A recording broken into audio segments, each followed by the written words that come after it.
Here's a Reuters headline. White House flow rate of BP spill could increase by 20% during new operation. Oil coming up until August. So 46 days isn't enough for them. We're at day 41 right now. They say it'll be another 5 days till they try this new thing. People thought that might be 46 days. No, now they're saying until August, 80 days. I mean, May's about to end, June. So it just goes on and on and on. What did Thomas Jefferson say? When governments fear the people, there is liberty. When the people fear the government, there is tyranny. But I got FEMA on video teaching that he was a terrorist and bad because they're terrorists. Mark Twain, I guess they call him a terrorist today as well. I am more concerned about the return of my money than the return on my money. Talking about the government. Look, North Korea is run by a lunatic, Kim Jong-il, and they are involved in provocations. But you notice Japan wants U.S. bases out. You notice that China is being pressured right now to raise the value of their currency because it's completely destroying what's left of our industrial base. And the U.S. troops have been there for 50-plus years.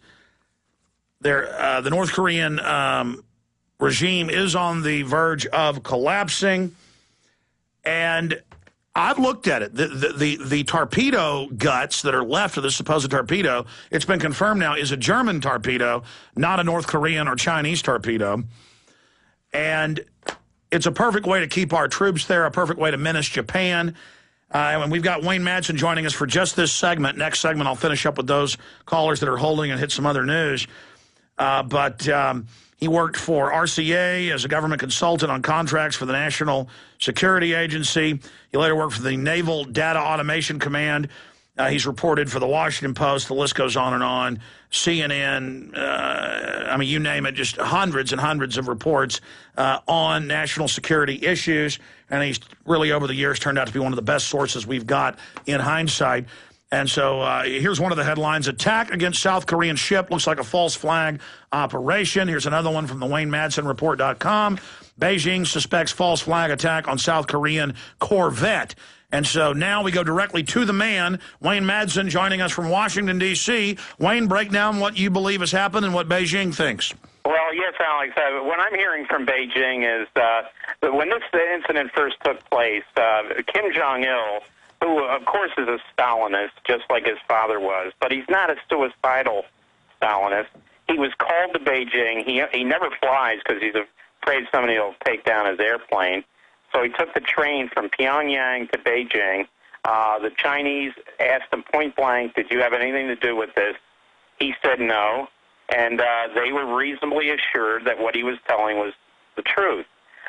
Now we know that this incident took place near this Pyongyang Island, which is a South Korean island, the westernmost part of South Korea, but it sits directly across from North Korean territory, heavily fortified North Korean territory. But on this South Korean Pyongyang Island, it's a U.S. South Korean military intelligence base. There are U.S. Navy SEALs present. There was this Eagle Foal exercise going on between the U.S. and South Korea. A civilian U.S. Navy ship, the USNS Salvador, was present. We just happened to have 16 deep-sea divers on board when this incident takes place. And, of course, and now I'm hearing from Beijing that, of course, that when the incident first took place, of course, South Korea thought, well, maybe it was rough seas that caused the Holder fracture. But their story has changed so many times from South Korea. Two things. The real target for this incident was Japan, because the new Japanese government of Prime Minister Hatayama wanted the U.S. out of this Marine base in Okinawa. They're only going to switch it now from Futenma to Camp Schwab. But, you know, they've had enough of these Marines raping little Japanese girls, 12-year-old girls on their way home from school. This is going on time and time again. And I know it's Memorial Day, but although we honor our servicemen and those who gave their lives, we also have to remember not every serviceman we send abroad is a shining example. Well, if we defend this type of raping children, which they've been convicted of over and over again, we then discredit them all. Exactly. So Japan, the people of Okinawa have had enough of it. But what happened after this incident, the rise in tensions on the Korean Peninsula, Prime Minister Hachiyama, who represents the center-left government, was flipped. He was opposed to the base being moved to another part of Okinawa, and now he agrees with it, and it's caused a split in his own government.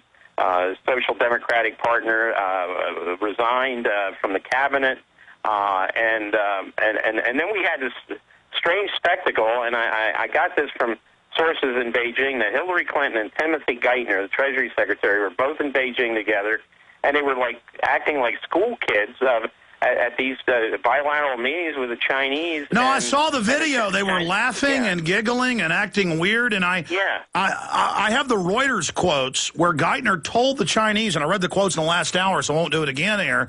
But the headline is, Geithner tells Europe to emulate China on growth. And in the 4th and 5th paragraph, he says, look, the U.S. is out of money. The American people aren't going to be able to buy your goods anymore. We've maxed them out debt-wise. And so you better become sustainable and only trade with Europe. I mean, even if that was true, to have the Treasury Secretary running around saying America's a dead duck, I mean, are they trying to create a dump of the dollar? I mean, this evil elf is just a treasonous little moron. Yeah, well, he looks like he just graduated from high school, and I would note that he's also heavily involved in these pick-up basketball games. And after my week in Chicago, I'm beginning to think that may be a code word for something entirely different. But on South Korea, we now know that a large percentage of the South Korean population suspects their own government. President Lee Myung-bak this was a false flag. He's a right-winger. He came into office with the sole intention of rationing things up with North Korea. And what does North Korea have to gain from this? Nothing. The special economic zone that they were using to earn hard Western currency, all trade is stopped now. They're talking about sanctions. They had nothing to gain from this, absolutely nothing. And, of course, the South Korean right-wing regime has everything to gain, as did the U.S. with the Okinawa base in Japan. What about this headline here out of the Times of London, where Israel has Dolphin submarines with nukes off the coast of Iran? Well, they've had two at any given time in the past. Egypt, of course, allows them to transit the Suez Canal from their port in Haifa. And they've always had, they've had at least one. Now three. Obviously, this Israeli government is hell-bent on starting a war with the Iranians. Well, I guess my question is this, Wayne, in the limited time. Why is it on the cover of the Times of London, Israel deploys nukes off coast of Iran, whereas just a year ago it was taboo to admit that Israel had 400 high-tech weapons? Well, we just had this interesting thing where the U.S. suggested that Israel join the Non-Proliferation Treaty. They rejected it. Now I think we're going to I think very soon we're going to see maybe a little shift in the U.S. Policy of stating flat out that Israel has nuclear weapons. We know that the deal was done with South Africa. We have Shimon Peres' signature on the deal made with the apartheid regime in 1975, where they agreed to share nuclear technology.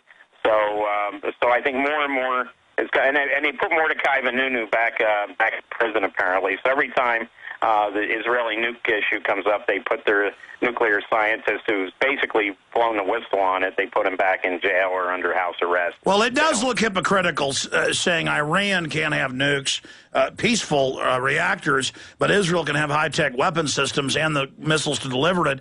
But again, looking at this larger situation, last week it came out that Obama, at one level, had said, please send your uranium for enrichment to Brazil, to France and Turkey, and we will, basically not attack you. And then when Iran said, okay, we'll ship our uranium out to make sure it's not weapons grade, then suddenly, oh, no, we can't do that anymore, showing there's a fight going on in the administration. WayneMadsenReport.com is the website. Our site's Infowars.com. Wayne, thanks for coming on about the potential false flag on the Korean Peninsula. You bet. We'll be right back with your phone calls, ladies and gentlemen. Stay with us and a lot more.